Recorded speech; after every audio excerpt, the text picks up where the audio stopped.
ভারতের প্রেসক্রিপশনে বাংলাদেশ চলতে দিতে পারবো না। যদি বলেন সংবিধান অবৈধ, ৭২ সংবিধান চান, সংবিধান অনুযায়ী তাহলে হাসিনা 29 সাল পর্যন্ত প্রধানমন্ত্রী থাকবে। তারেক রহমানকে প্রশ্ন করলে উনি উত্তর দিতে চায়, কেন উনি জানে না উনার দায়িত্বটা কি? এটা কি অযৌক্তিক? আমি আপনাকে প্রশ্ন ছুড়ে দিচ্ছি, এটা কি অযৌক্তিক কোনো দাবি আমাদের?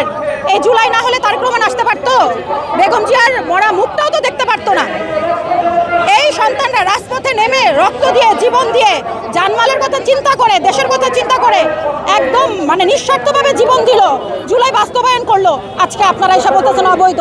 আমি বলবো যদি গণভোট অবৈধ হয়, গণভোট যদি অবৈধ হয়, ওনাদের যে দাবি, তারেক রহমান সেটা বলুক। আমরা গণভোটে হ্যাঁ বলছি, মাইন্ডটা চিপায় পড়ে। আমরা এখন গণভোটে হ্যাঁ চাই না।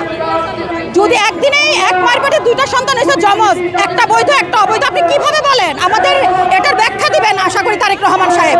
আপনার থেকে আমরা অনেক কিছু আশা করি। আমরা দীর্ঘ অনেক বছর পরে, আমার জন্ম হওয়ার পরে, বুঝার পরে আমরা মহিলা মানুষই দেখতেছি বাংলাদেশে ক্ষমতায় আছে।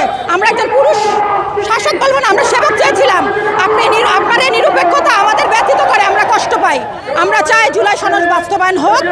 এই জুলাই আপনাকে মেনে নিতে হবে, কারণ জুলাই না থাকলে আপনি আসতে পারতেন না। বিএনপির এই ক্ষমতাও যাওয়া অসম্ভব ছিল, কখনোই না।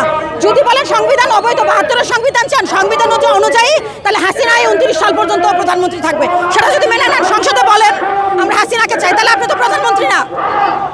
সংসদ অবৈধ, সব কিছু অবৈধ, গণভোট অবৈধ, সংসদ অবৈধ। সময় বলে দিবে কতটুকু কি করতে হবে। রক্ত একবার দিয়েছি, অর্ধেক বিপ্লব এবং ভদ্রতা দিয়ে বিপ্লব টিকিয়ে রাখা যায় না। অর্ধেক বিপ্লব জাতির জন্য ভয়ঙ্কর, সেটাই আমাদের সাথে হয়েছে।